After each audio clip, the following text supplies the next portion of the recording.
Sir నమస్కారం sir. నమస్తే అండి. సార్ విదేశాంగ మంత్రి జైశంకర్ గారు ఆయన లండన్ పర్యటనలో ఉన్నప్పుడు ఖలిస్తానీ సానుభూతి పరులందరూ కూడా ఆయన పైన దాడి చేయడం ఇప్పుడు ప్రపంచవ్యాప్తంగా కూడా సెన్సేషన్ క్రియేట్ చేసింది.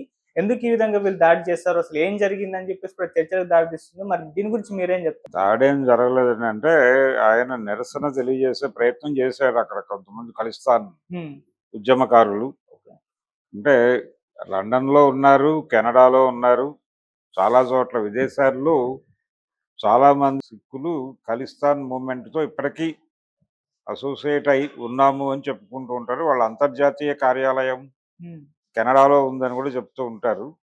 ఖలిస్తాన్ మూవ్‌మెంట్ మన దగ్గర బలంగా 80 దశకంలో చాలా ప్రముఖంగా నడిచింది. ఖల్సా నుంచి పుట్టింది ఇది. ఖల్సా అంటే పవిత్రమైన అని అర్థం. అంటే పవిత్రమైన ప్రాంతం కావాలి అంటే పంజాబ్ ప్రత్యేక దేశంగా కావాలనేది డిమాండ్. భారతదేశంతో మాకు సంబంధం లేదు. మేము పంజాబ్‌ని విడిగా మేము పరిపాలించుకుంటాం. మీరు వెళ్ళిపోండి ఇక్కడి నుంచి అనేది ప్రోగ్రామ్. ఖలిస్తాన్ ఏర్పాటు మా లక్ష్యం అనేది. అంటే ఒకప్పుడు పంజాబ్ అంటే ఇప్పుడు పాకిస్తాన్ కూడా పంజాబే ఒకప్పుడు. పంజాబ్‌ని చీల్చి పాకిస్తాన్ ఇచ్చారు. అక్కడి నుంచి చాలామంది సిక్కులు వెనక్కొచ్చేశారు. అంటే పాకిస్తాన్‌గా చీల్చినటువంటి భాగంలో ఉన్నటువంటి సిక్కులందరూ వెనక్కొచ్చారు. ఈ వెనక్కొచ్చేటప్పుడు చాలా సఫర్ అయ్యారు వాళ్ళు. దాంతో అసలు ఈ స్ప్లిట్ మీద కూడా డిఫరెన్స్ ఉంది వాళ్ళకి. అంటే ఎవరిని సంప్రదించి ఇలా పాకిస్తాన్ ఏర్పాటుకి మీరు ముందుకొచ్చారు? మమ్మల్ని విడిగా అంటే కాంగ్రెస్ పార్టీ రాజకీయ పార్టీలతో మాట్లాడటం వేరు. మాతో మాట్లాడిందా అనేది ఒక కాంగ్రెస్ మీద ఒక వ్యతిరేకత ఆ రోజుల్లో సిక్కుల్లో మొదలైన సందర్భం అది. 40 ప్రాంతాల నుంచి ఉంది ఇది డిమాండ్. ఈ కొత్త డిమాండ్ ఏం కాదు ఇది. 1940లో ప్రారంభమైంది. అప్పటి నుంచి ఉంది ఇది. మధ్యలో ఈ ఈ దేశ విభజన టైంలో పెరిగింది. ప్రపంచానికి గుర్తుండేదైతే మహాత్మా గాంధీ హత్య కేసులో పార్టిసిపెంట్ మదన్ లాల్ పహ్వా కూడా పంజాబ్‌కు చెందినవాడే. ఆయనకి గాంధీ గారి మీద ఉన్న వ్యతిరేకత దేశ విభజన వ్యవహారం మీదే. దేశ విభజనలో ఆయన చాలా సఫర్ అయ్యాడు. సఫర్ అవ్వడం అంటే అక్కడి నుంచి వెనక్కి రావటం. వెనక్కి రావటం అంటే వాళ్ళ ఆస్తులు వదిలేసుకుని అక్కడి నుంచి వెనక్కి వచ్చాడు ఆయన.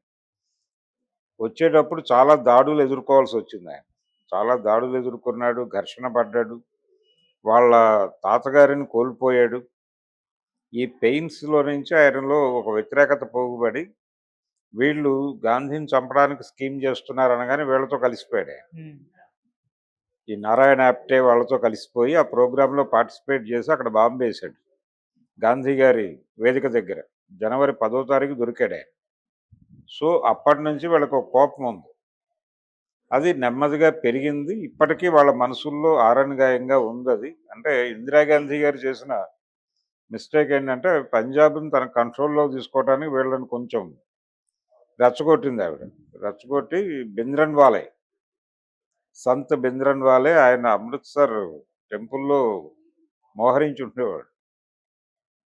ఈ ఖలిస్తాన్ మూవ్‌మెంట్‌ని నేను కంట్రోల్‌లోకి తీసుకుంటానని చెప్పి ఆపరేషన్ బ్లూ స్టార్ అనే పేరుతో ఆవిడ సైన్యాన్ని స్వర్ణ దేవాలయంలోకి నడిపింది.